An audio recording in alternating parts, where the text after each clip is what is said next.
በስመ አብ ወወልድ ወመንፈስ ቅዱስ አሐዱ አምላክ አሜን።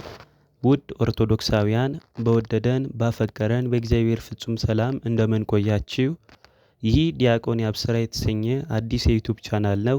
በዚህ ዩቲዩብ ቻናል መንፈሳዊ የኢትዮጵያ ኦርቶዶክስ ተዋሕዶ ቤተክርስቲያን አስተምህሮ የሚለቀቅበት ስለሆነ ሁላችሁም ኦርቶዶክሳውያን ይህንን ቻናል ሰብስክራይብ በማድረግ ላይክ በማድረግ እንዲሁም ለወዳጆቻችሁ ሼር በማድረግ ይህንን እንድትደግፉኝ በእግዚአብሔር ስም እጠይቃችኋለሁ። እግዚአብሔር አምላክ ቢፈቅድ ዛሬ የምንመለከተው በማቴዎስ ወንጌል ምዕራፍ 3 ከቁጥር 2 ላይ ያለውን ኃይለ ቃል መነሻ በማድረግ ስለ ንስሐ በጥቂቱ እንማማራለን። እግዚአብሔር አምላክ ለነቢያት፣ ለሐዋርያት፣ ለሊቃውንት፣ ለመምህራን እውቀቱን፣ ጥበቡን፣ ማስተዋሉን ገልጾ እንዳስተማራቸው ለእኛም ደግሞ እውቀቱን፣ ጥበቡን፣ ማስተዋሉን ገልጾ እንዲያስተምረን፣ እንዲመክረን፣ እንዲገስጸን የአምላካችን የተቀደሰ መልካም ፈቃዱ ይሁንልን።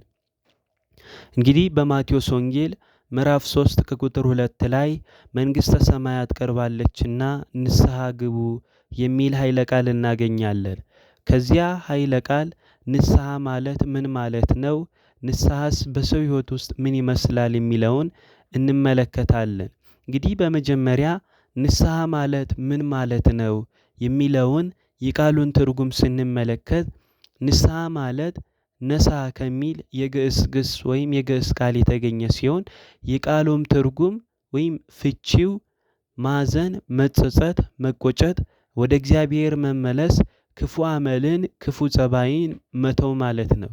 እንግዲህ ንስሐ በሰው ሕይወት ውስጥ ምን ይመስላል የሚለውን ስንመለከት ንስሐ ወደ እግዚአብሔር መመለስ ነው። ከእግዚአብሔር መራቅ፣ ከእግዚአብሔር መለየት ኃጢአት ነው። ነገር ግን ንስሐ ወደ እግዚአብሔር የምንመለስበት፣ ወደ እግዚአብሔር የምንቀርብበት መንገድ ነው ማለት ነው።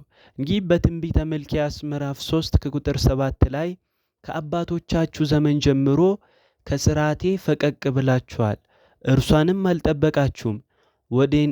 ወደ እኔ ተመለሱ፣ እኔም ወደ እናንተ እመለሳለሁ የሚል ኃይለ ቃል እናገኛለን። ስለዚህ ንስሐ ወደ እግዚአብሔር መመለስ ነው ማለት ነው። ይህንን ኃይለ ቃል በደንብ ሊያብራራልን የሚችለው በሉቃስ ወንጌል ምዕራፍ 15 ከቁጥር 11 ላይ ያለው ታሪክ ይሆናል። እንግዲህ በሉቃስ ወንጌል ምዕራፍ 15 ከቁጥር 11 ላይ የጠፋው ልጅ ታሪክ እናገኛለን። አንድ ባለጸጋ 2 ልጆች ነበሩት። ከሁለቱ ልጆች ታናሽየው አባቱን አባቴ ሆይ የሚደርሰኝን ሀብት አካፍለ ስጠኝ አለው።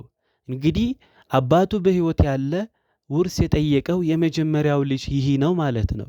ነገር ግን አባቱ አልከለከለውም። ከሀብቱ የሚደርሰውን አካፍሎ ሰጠው። ያ ልጅም ያንን ገንዘብ ያንን የደረሰውን ድርሻውን ወስዶ በአባቱ አካባቢ ቤት ሰርቼ አግብቼ ልኑር አላለም። ነገር ግን ከዚያ አካባቢ ርቆ ሄደ። በሄደበትም አካባቢ ገንዘቡን እየበተነ ጨረሰ። እንደጨረሰ በረሃብ ሲጠቃ ወይም ረሃብ ሲደርስበት አንድ አሳማ አርቢ ዘንድ ሄዶ እንዲያስጠጋው አንድ አሳማ አርቢ ዘንድ ሄዶ እንዲያስጠጋው ለመነው። ያ አሳማ አርቢም አልከለከለውም።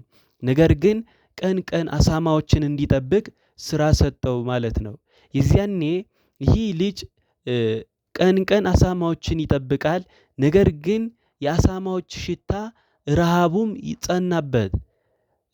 ከሽታው ይልቅ ይህ ልጅ የተጎዳው በረሃብ ነው ማለት ነው። ነገር ግን በዚያ ጭንቀት፣ በዚያ ረሃብ፣ በዚያ ክፉ ሽታ ውስጥ ሆኖ ወደ አባቱ በልቡ ተመለሰ።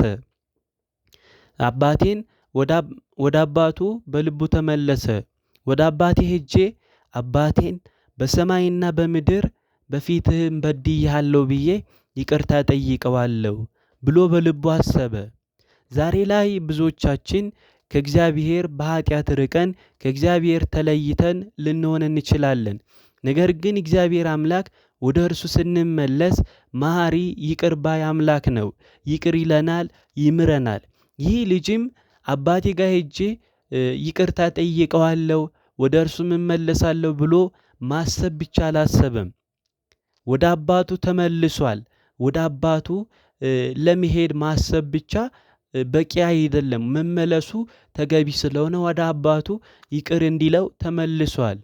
ዛሬ ላይ ግን ብዙዎቻችን በንስሐ ወደ እግዚአብሔር እመለሳለሁ ብለን እናስባለን። ነገር ግን ይህ ማሰባችን ብቻ በቂ አይደለም። እንደዚህ ልጅ ወደ አባታችን ወደ አምላካችን ወደ እግዚአብሔር መመለስ አለብን ማለት ነው። ይህ ልጅ ወደ አባቱ ሲመለስ አባቱ ድርሻዬን ወስደሃል ከኔ ራቅ አላለውም። ሲመለስ በደስታ ተቀበለው። ይህ ልጄ ሞቶ ነበርና አሁን ሕያው ሆኗል፣ ጠፍቶ ነበርና ተገኝቷል። የተሻለውን ፍሪዳም እረዱለት፣ ለእጆቹም ቀለበት፣ ለሰውነቱም ልብስ አምጡለት፣ ለእግሮቹም ጫማ አምጡለት ነው ያለው። እኛም ወደ እግዚአብሔር ስንመለስ እግዚአብሔር አምላክ ይቅር ይለናል፣ ወደ ራሱም ይመልሰናል ማለት ነው። ስለዚህ ንስሐ ደግሞ በወታደር ይመሰላል። ንስሐ ወታደር ለመሆን ባሰበ ሰው ይመለሳል። አንድ ሰው ወታደር ለመሆን በመጀመሪያ ያስባል። ካሰበ ወዲህ ወደ ማሰልጠኛ ይሄዳል። በማሰልጠኛም አሰልጣኝ ይመደብለታል። ያ አሰልጣኝ በሚገባ ያሰለጥነዋል። ሲሰለጥን የሚለብሰው የስልጠና ልብስ ነው። ነገር ግን ያንን ስልጠና በተገቢው ሲፈጽም አሰልጣኙ ተነስተ ተኩስ ሩጥ ሲል ያንን የአሰልጣኙን ትዕዛዝ በተግባር ከፈጸመ ለመመረቅ ይደርሳል። ሲመረቅ ግን አዲስ የወታደር ልብስ ይዞ ነው የሚመረቀው ማለት ነው። ከዚያ ወዲህ ይከበራል። ምክንያቱም ስሙም ይለወጥና ፖሊስ ይባላል። ዛሬ ላይ ብዙዎቻችን ንስሐ ለመግባት በመጀመሪያ እናስባለን። ካሰብን ወዲህ ደግሞ አሰልጣኝ ወደ ተባሉ ወደ ካህናት ሄደን ንስሐ እንገባለን። ያኚ ካህናት አባቶቻችን ደግሞ ንስሐ ቀኖና በመስጠት ጹም፣ ጸልይ፣ ስገድ እያሉ መጽወት እያሉ ያሰለጥኑናል ማለት ነው። እኛም ደግሞ ያንን የአባታችንን የካህኑን ትእዛዝ ፈጽመን ያንን ቀኖና ስንጨርስ አዲስ ማንነት